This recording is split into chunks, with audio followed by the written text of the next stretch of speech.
Hello everyone, कसे आहात तुम्ही सगळे? तर मी सकाळी चालली माझ्या माहेरी म्हणजे मी नाशिकला चालली आहे.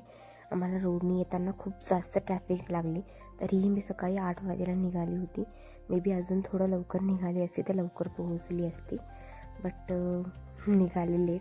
सो आम्हाला खूप जास्त ट्रॅफिक लागली. एक ठिकाणी नाश्ता वगैरे करायला थांबलो होतो आम्ही फक्त, तरीही मला मे बी 5 तासांच्या पेक्षाही जास्त टाईम लागला. त्यानंतर मी नाशिकवरनं बसने वगैरे आली आणि दिंडोरीत आल्यानंतर एक ठिकाणी आम्ही चहा म्हणजे ज्यूस वगैरे पिला आणि तुम्ही माझे हाल बघू शकता कसे झाले. आणि ते काही पार्सल वगैरे घेतलं ज्यूस आणि आम्ही घरी यायला निघालो. मी माझ्या माहेरी आली बिकॉज माझ्या भावाचं लग्न आहे आणि आम्ही लग्नात काय काय मजा करतो आहे हे तुम्हाला पुढच्या येणाऱ्या व्हिडिओमध्ये दिसेलच. त्यासाठी सगळ्यात पहिले माझ्या चॅनलला सबस्क्राईब करून घ्या आणि बेल आयकॉनवर प्रेस करून घ्या.